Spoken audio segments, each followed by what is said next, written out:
মা অসুস্থ, গভীর রাতে ঘুম থেকে জাগিয়া বলে, সন্তান বাইজিদ, আমি মায়ের একটু পানির পিপাসা লাগছে, পানি পান করাবি রে বাবা। ছোট্ট বালক ঘরে পানি তালাশ করলেন, ঘরে পানি পাইলেন না। ওই সময় টিউবওয়েল ছিল না, কল ছিল না, কূপ থেকে পানি উঠাইতে হতো। বাইজিদ বুস্তামি রহমাতুল্লাহ আলাইহি পানি উঠাইবার জন্য কূপের পাশে চলে গেল। বহু লম্বা সময় লাগলো, কূপ থেকে পানি উঠাইয়া আনতে আনতে মা আবার ঘুমাইয়া গেল। বাইজিদ বুস্তামি রহমাতুল্লাহ আলাইহি চিন্তা করে, হারে আমার মা এমনি কাঁচা ঘুম, এখন আমি আমার মাকে ডাক দিলে আমার মা কষ্ট পাবে, ডাক দিব না।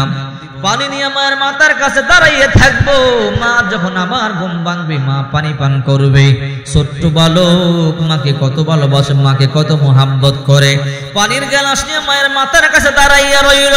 মায়ের আর ঘুম ভাঙলো না, ঠান্ডা কনকনে শীত।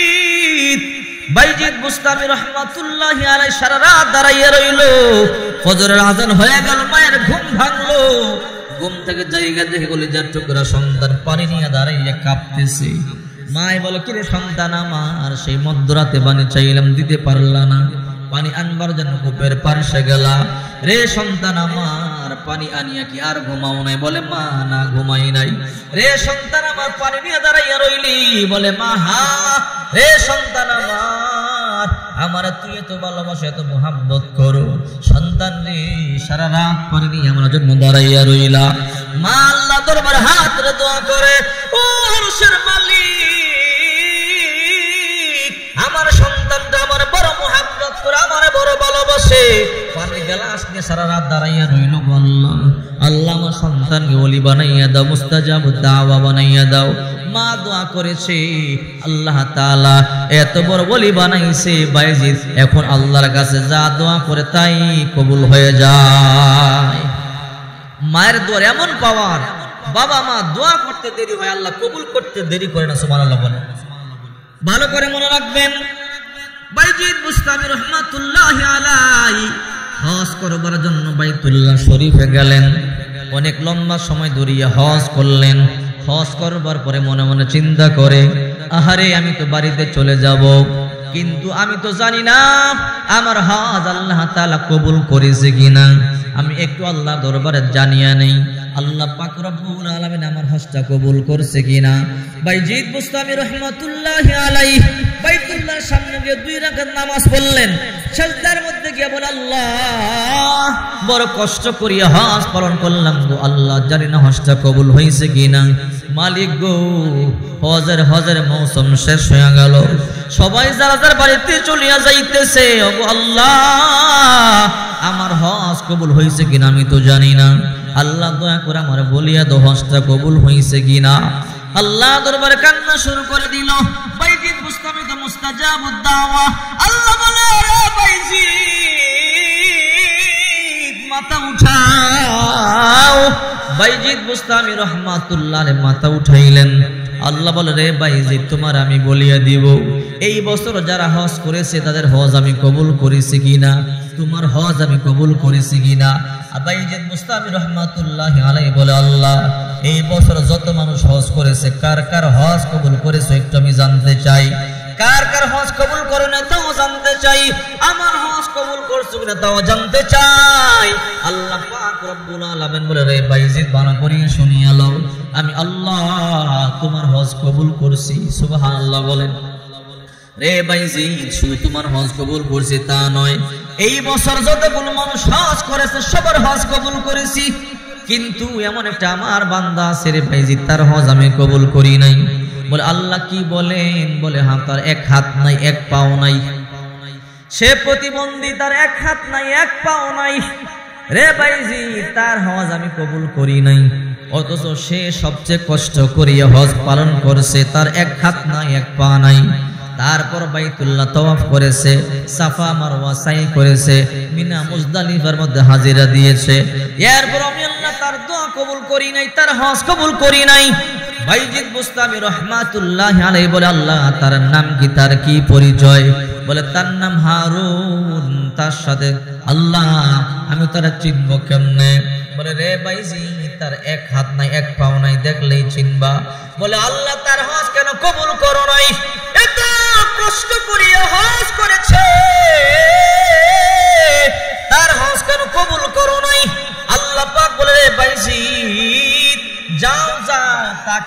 জিজ্ঞাসা করো তার হজ কেন কবুল করি নাই, সে নিজেই বলিয়ে দিবে কি অন্যায় করেছে, কি পাপ করেছে। তার জীবনে এমন কিছু পাপ সে করেছে যার কারণে তার হজ আমি কবুল করি নাই। রে বাইজিদ যাও, আল্লাহ আমি তারে কোথায় পাবো? রে বাইজিদ তাকাইয়া দেখো, হজ পালন করিয়া সবাই যার যার বাড়িতে চলে গেল, বাইতুল্লাহ চত্বর খালি হয়ে গেল, কিন্তু ওই নাফরমান বান্দাটা যায় নাই। সাফা পর্বতের পাদদেশে গড়াগড়ি করিয়া করিয়া কাঁদতেছে, গড়াগড়ি করিয়া তওবা করতেছে। এরপর আমি আল্লাহ তাআলা তওবা কবুল করি না, মঞ্জুর করি না। বাইজিদ বুস্তামি রহমাতুল্লাহি আলাইহি হাঁটি হাঁটি পা পা করে সাফা পর্বতের পাদদেশে গেলেন। সেখানে গিয়া দেখলেন এক যুবক, এক হাত নাই, এক পাও নাই, বালুর মধ্যে গড়াগড়ি করিয়া কাঁদতেছে। ওগো আল্লাহ, কত বছর ধরে হজ করি, হজ কবুল করো না, কত বছর ধরে তওবা করি, তওবা কবুল করো না। ওগো আল্লাহ, এইবার আমার হজ কবুল করো, আমার দোয়া কবুল করো, আমারে মাফ করিয়া দাও। চোখের পানিগুলো সারিয়া কান্না করি, চোখের পানিতে বালু গায়ের মধ্যে ভিজিয়া লাগিয়া গেল। বাইজিদ বুস্তামি রহমাতুল্লাহি আলাইহি অনেকক্ষণ ধরে তাকাইয়া রইল। ওই যুবক চোখের পানিগুলো সারিয়া সারিয়া কান্না শুরু করে দিল।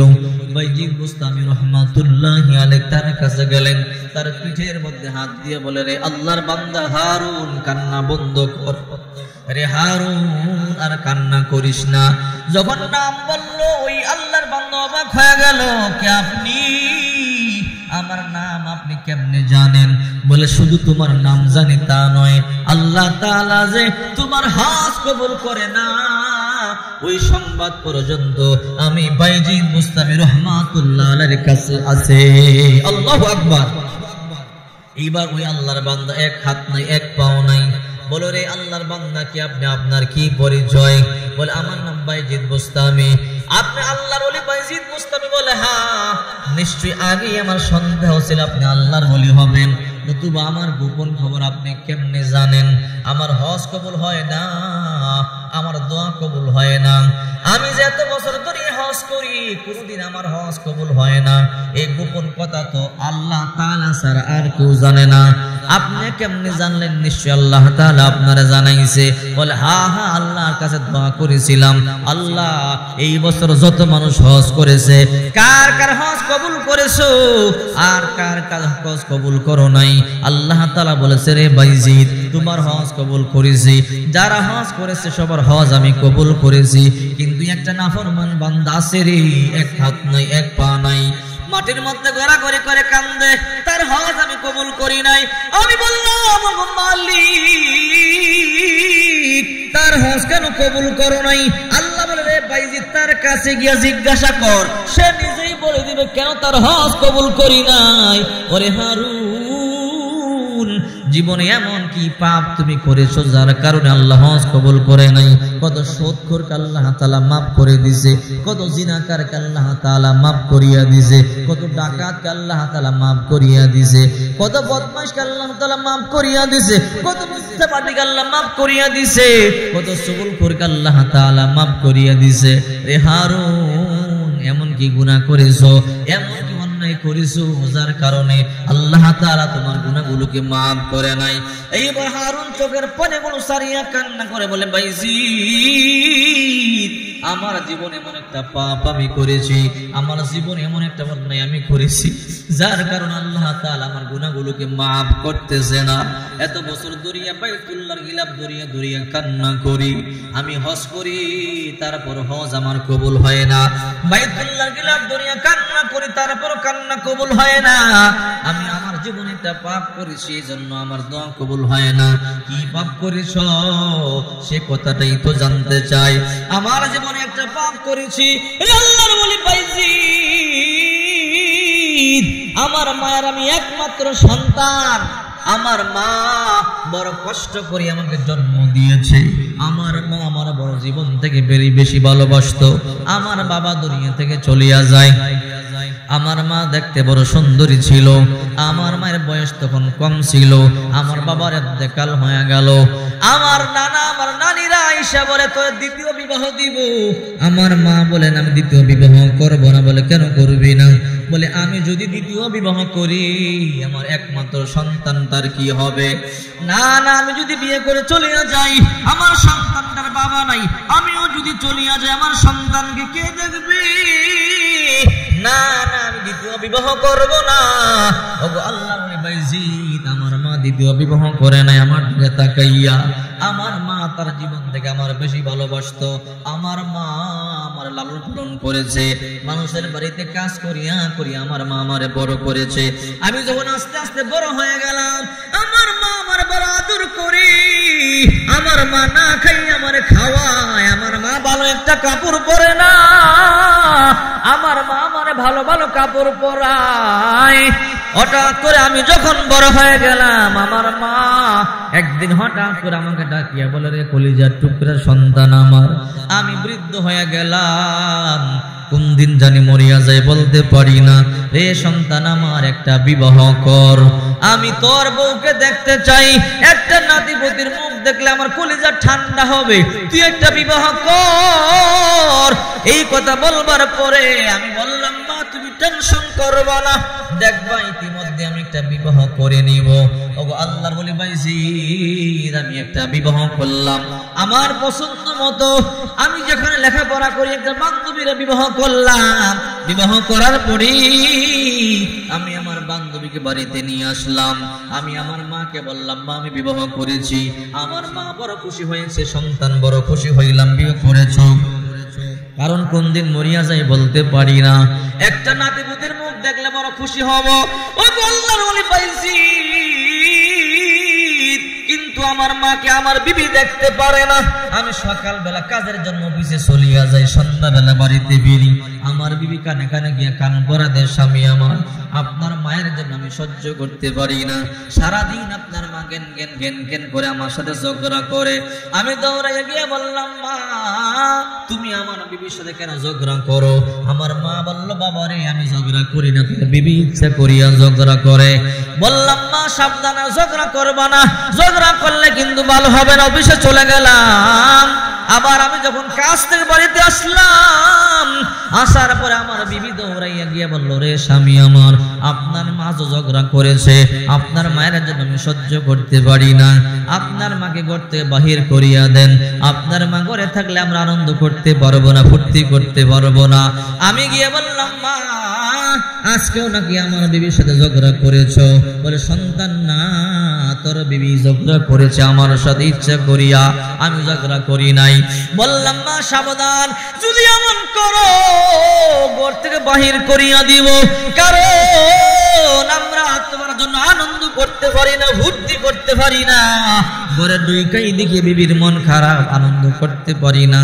মা বলল রে সন্তান আমার, তোরে আমি আমার জীবন থেকে বেশি ভালোবাসি, তুই আমার একমাত্র সন্তান, তোরে সারা দুনিয়ার মধ্যে আপন বলতে কেউ নাই, তোর মুখের দিকে তাকাইয়া দ্বিতীয় বিবাহ পর্যন্ত আমি করি নাই, আজকে তুই আমার দমক দাও রে সন্তান, তোর জন্য জীবন যৌবন বিসর্জন দিলাম। সন্তান বলে এত কিছু বুঝি না, ঝগড়া করলে ঘর থেকে বাহির করিয়া দিব। এরপরের দিন আমার সন্তান কাজে চলে গেল, সন্ধ্যাবেলা কাজ থেকে যখন ফিরে আসলো, আসার পরে বিবি দৌড়াইয়া গিয়া কান পরা দিল স্বামী আমার আপনার মা সারাদিন বরিয়া ঝগড়া করেছে, যদি আপনার মারে ঘর থেকে বাহির না করেন আমি আমার বাবার বাড়ি চলিয়া যাব। আহারে এই কথা বলবার পরে সন্তানটা পাগল হয়ে যায়, মায়ের কাছে গিয়া বলে মা ও মা এখন তুমি ঘর থেকে বাহির হয়ে যাও। মায়ের হাত ধরিয়া টানা শুরু করে দিয়েছে, মায়ের চুলগুলো ধরিয়া টানিয়া টানিয়া শেষ রাইতেছে।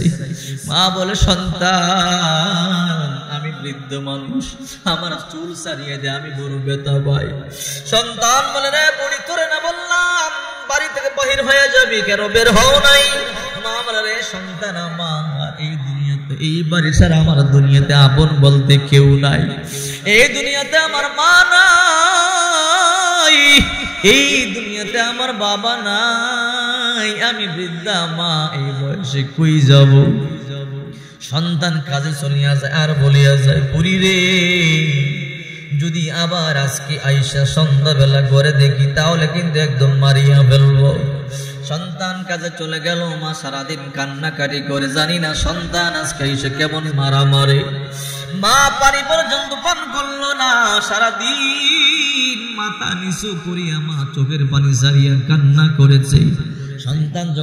সন্তান বাড়িতে আসলো, সন্ধ্যাবেলা আমার কান পরা দিল, রে স্বামী আমার, আপনার মা এখনো পর্যন্ত ঘর থেকে বাহির হয় নাই, সারাদিন ঝগড়া করেছে, অথচ মা কিন্তু কোনো কথাই বলে নাই। বিবি বাড়াইয়া বাড়াইয়া কান পরা দিতেছে। সন্তান রাগ হইয়া গেল, রে বুড়ি তোর জন্য একদিনও শান্তি পাই না, আমার বিবি প্রতিদিন বিচার দেয়, তুই নাকি আমার বিবির সাথে ঝগড়া করো, বুড়ি রে ঘর থেকে বাহির হয়ে যা। মা বলে, সন্তান আমি কই যাব, যাওয়ার মতো আমার তো জায়গা নাই। এই কথা বলবার পরে সন্তান ঠাস করিয়া আমাকে একটা থাপ্পড় লাগাইয়া দিছে। আরে মায়ের গালের মধ্যে 5টা আঙ্গুলের দাগ বসিয়া গেছে। মা বলে, সন্তান এই হাত দিয়ে না তোরে আমি কত আদর করেছি, তোর এই হাতের মধ্যে কত সুমান সুমাইছি, হে সন্তান আমার এই হাত দিয়ে কেমনে তুই আমার থাপ্পড়টা দিলি? মা বলে, রে বিবি রে পুত্রবধূ সাবধান, কারো কাছে বলবা না আমার সন্তান আমার থাপ্পড় দিয়েছি, কথা কেউ যেন না জানে। আহারে জনম দুঃখিনী মা, কেমন মা দেখো। সন্তান কাজে চলিয়া যায়, যাওয়ার সময় বলে, বুড়ি আজকে কাজ থেকে আইসা দেখলে কিন্তু মেরে ফেলবো। সন্তান কাজে চলে গেল, বৃদ্ধা মা সারাদিন চোখের পানিগুলো সারিয়া সারিয়া কান্না করেছে, জানি না আজকে সন্তান আইসা আমার কেমন মারা মারে। পরের দিন সন্তান সন্ধ্যাবেলা বাড়িতে আসলো, পুত্রবধূ আবার দৌড়াইয়া গিয়ে কান পরা দিল, আপনার মা এখনো পর্যন্ত ঘর থেকে বাহির হয় নাই, আপনার মা সারাদিন ঝগড়া করেছে, আপনার মা সারাদিন গালমন্দ করেছে। ছেলে দৌড়াইয়া গিয়া বলে, বুড়ি কালকে থাপ্পড় দিলাম তারপরও কি লজ্জা হয় নাই, এখনো পর্যন্ত কেন ঘর থেকে বাহির হও নাই? মার চুলগুলো ধরিয়া টানতেছে বাহির করিয়ে দেওয়ার জন্য। জনম দুঃখী মা সন্তানটার পা 2টা জড়াইয়া ধরছে, সন্তানের রে তুই আমার লাত্তি আমার ঘর থেকে বাহির করিয়া দিস না, যদি বাইর করে দাও কই যাব, যাওয়ার মতো কোনো জায়গা আমার নাই। মা সন্তানটার পা 2টা জড়াইয়া ধরছে, জালিম সন্তান পাওটা সরাইয়া ঠাস করিয়া মায়ের বুকে একটা লাত্তি মারিয়া দিছে। আহারে জনম দুঃখী মা, কলিজার মধ্যে আঘাতটা গিয়া লাগছে, মা জমিনের মধ্যে পুড়িয়া গেছে। মা বলে, সন্তান কি করলি? এই বুকের দুধ আমি তোরে 2 বছর পান করাইছি, এই পেটের মধ্যে তোরে 10 মাস 10 দিন আমি দৌড়েছি, এই পেটের মধ্যে কেমনে লাথি মারিয়া দিলি? জনম দুঃখী মা চোখের পানিগুলো সারিয়া সারিয়া কান্দে। জালেম সন্তান মায়ের লাথি দিয়া চলিয়া যায়, আর বলে, বুড়ি থাপ্পড় দিলাম লাথি দিলাম, এরপর যদি লজ্জা শরম না হয়, যদি ঘর থেকে বাহির না হও, আমি আজকে আসিয়া তোমারে কিন্তু মেরে ফেলবো। সন্তান কাজে চলে গেল, 3য় দিন কাজ থেকে যখন আসলো, ওই পুত্রবধূ দৌড়াইয়া গিয়ে আজকে ও কান পরা দিল, রে স্বামী আমার, আপনার মা আজ পর্যন্ত ঘর থেকে বাহির হয় নাই, সারাদিন আপনার বদদুয়া দিয়েছে আর আপনার অভিশাপ দিয়েছে। জালেম সন্তান দৌড়াইয়া গিয়া বলে, রে বুড়ি আমি তো তোরে লাথি দিয়েছি, থাপ্পড় দিয়েছি ঘর থেকে বাহির হওয়ার জন্য, এখনো কেন ঘর থেকে বাহির হইলি না? আমি তো এখন ঘর থেকে বাহির করে দিব। এইবার বিবি বলে, ও স্বামী আমার, ঘর থেকে বাহির করলে হবে না। বলে, কি করবা? বলে, একটা বুদ্ধি আছে। কি বুদ্ধি? বলে, আমি একটা বস্তা রেডি করে রাখছি, রশি রেডি করে রাখছি, এই বস্তার মধ্যে হাত পা বাঁধিয়া জঙ্গলার মধ্যে ফালাইয়া দিয়ে আসবো, কুকুর বিড়াল শিয়াল টানিয়া টানিয়া খাবে, বাঘ ভাল্লুক টানিয়া টানিয়া খাবে, কাক পক্ষীও টের পাবে না। জালেম সন্তান বিবির প্রেমে পড়িয়ে পাগল হয়ে গেল। বলল বিবি ঠিক আছে তুমি যা বলো তাই হবে। রে বিবি চলো দুইজনে আমরা বুড়ি রে হাত পা বাঁধিয়ে বস্তার মধ্যে পড়ি। জনম দুঃখী মা আহারে চোখের পানিগুলো সারিয়া কান্দে। মায়ের সন্তানটার পা দুইটা জড়াইয়া ধরিয়া বলে, রে সন্তান আমার তুই আমার আজকে সারিয়া দে, বুঝতে পারলাম তুই আমার মারিয়া ফেলবি। রে সন্তান আমার আজকে তুই আমার সারিয়া দে, তুই চোখে যেই দিকে দেখি সেই দিকে চলে যাব, আমি আর তোর করে থাকবো না। সন্তান এবার বলে, না রে বুড়ি না, তোমাকে সারিয়া দেওয়া যাবে না। বহু তোমারে বলেছি ঘর থেকে বাহির হওয়ার জন্য, বাহির হও নাই, আর তোমারে সারা হবে না। আজকে বস্তায় বরব, বস্তায় বরিয়া তোমাকে জঙ্গলের মধ্যে ফালাবো। কুকুর শিয়াল টানিয়া টানিয়া খাবে, বাঘ ভাল্লুক হিংস্র জন্তু প্রাণী তোমাকে টানিয়া সেরিয়া খাবে। আহারে পুত্রবধূ সালার বস্তা আগাইয়া দিল। সন্তান মার পা দুইটা বাঁধতেছে। জনম দুঃখী মা সন্তানটার পা দুইটা জড়াইয়া ধরিয়া বলে, সন্তান রে তুই আমার হাত পা দুইটা বাঁধিস না, আমারে তুই সারিয়া দে, আমি না তোর মা। জীবনে কত রাত তোর জন্য আমি ঘুমাইতে পারি নাই, আমি মা জীবনে কত বেলা খাবার তোর জন্য খাইতে পারি নাই। তুই যখন অসুস্থ ছিলি আমি মা দাঁড়াইয়া দাঁড়াইয়া সারা রাত তোরে কোলে করে রাখছিলাম। মাঘ মাসের প্রচন্ড শীতের মধ্যে ডান পার্শ্বে প্রস্রাব করেছিলি, আমি মা তোরে বাম পার্শ্বে শোয়াইছিলাম। বাম পার্শ্বে প্রস্রাব করিস, আমি মা তোরে বুকে শোয়াইছি। আমার 12 হাত কাপড়টা ভিজাইয়া দিস, এরপর আমি মা তোরে ফেলাইয়া দেই নাই। এই সন্তান আমার আজকে তুই আমার পা গুলো বাঁধতিস, আমার সারিয়া দে, আমি আর তোরে মুখ দেখাবো না, দুই চোখে যেদিকে দেখে চলিয়া যাব। জালেম সন্তান বলে, না রে বুড়ি না, সারা হবে না, তুই বড় বহু জ্বালাইছ আমার বিবিরে, তুই শান্তি দাও নাই। মায়ের পা দুইটা বাঁধা হয়ে গেল, হাত দুইটা বাঁধা শুরু করলো। মা এবার বলে, রে সন্তান আমার তুই সারিয়া দে, আমার হাত দুইটা বাঁধিস না, আমি মা শুইতে পারবো না, আমার বাঘ ভাল্লুকটা নিয়ে খাবে রে, আমি কিছুই করতে পারবো না। জালেম সন্তান বলে, না তোমার সারা হবে না। জালেম সন্তান মায়ের হাত দুইটা বাঁধতেছে। মা দুই চোখের পানি গড়ায়া গড়ায়া পড়ে, আর বলে, সন্তান তুই আমার মাফ করিয়া দে। সন্তান বলে, না তোমার মাফ করা হবে না। হাত দুইটা বাঁধলো, পা দুইটা বাঁধলো। মা মুখ দিয়া বলে, সন্তান তুই আমার মাফ করিয়া দে। পুত্রবধূ বলে, স্বামী আমার এইবার গামছা দিয়া আপনার মায়ের মুখটা বাঁধেন, মুখ না বাঁধলে পুরি চিল্লা চিল্লি করবে, মানুষে জানবে। আহারে জনম দুঃখী মায়ের মুখটা যখন গামছা দিয়ে বাঁধা শুরু করলো, এইবার মা কথা বলতে পারে না, চোখগুলো বায়া বায়া শুধু পানি পড়ি। আর মা বুঝায়, রে সন্তান আমার হাত বদলি, আমার পা বদলি, আমার মুখ বাদলি, আমি মা কথা পর্যন্ত বলতে পারি না।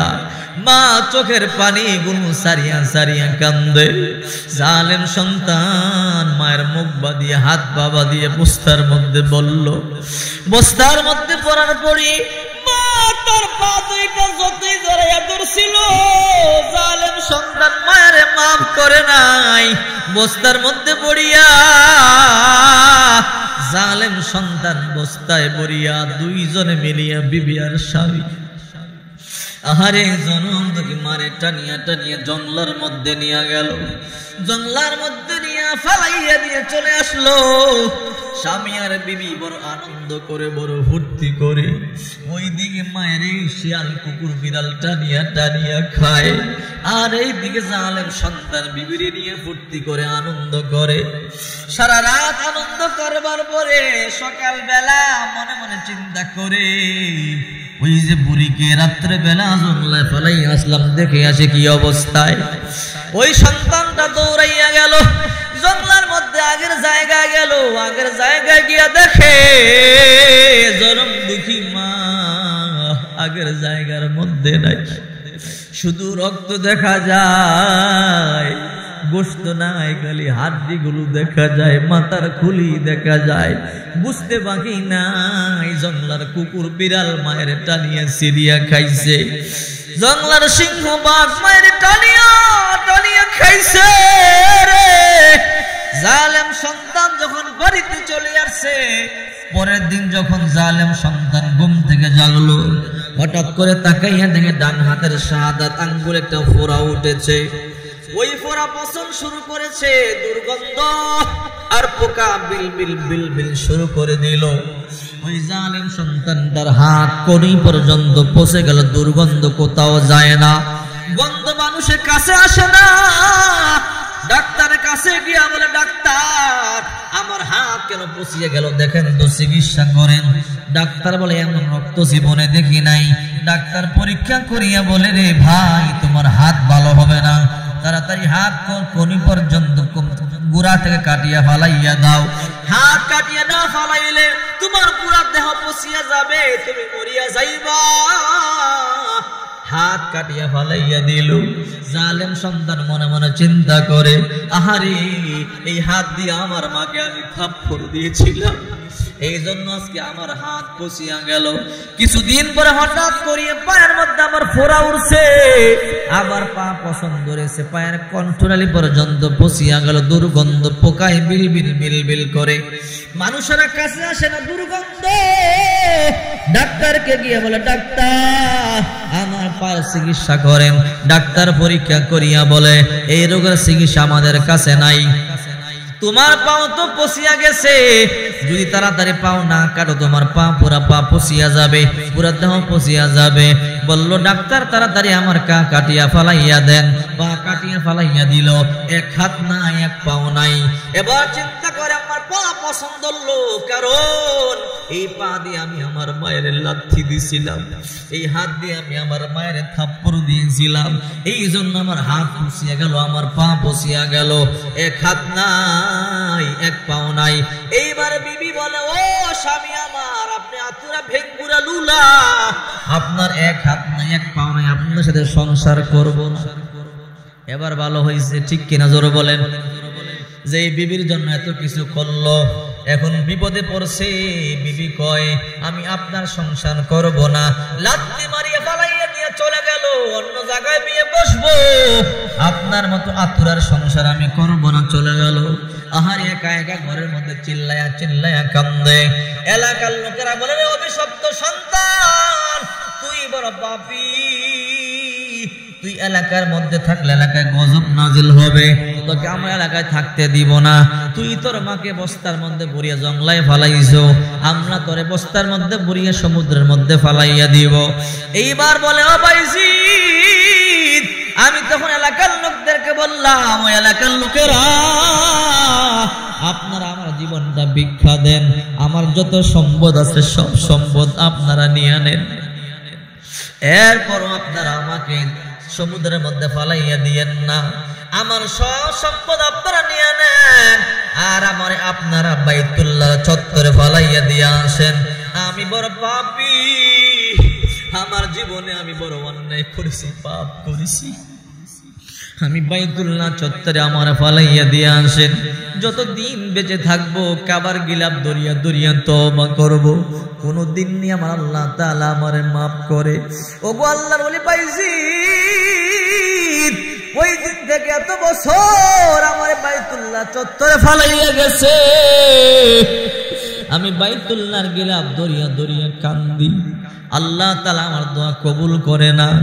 আমি প্রতি বছর হজ করি, আল্লাহ তাআলা আমার হজ কবুল করে না। আমি এত কষ্ট করে ইবাদত করি, আমার ইবাদত আল্লাহ তাআলা কবুল করে না।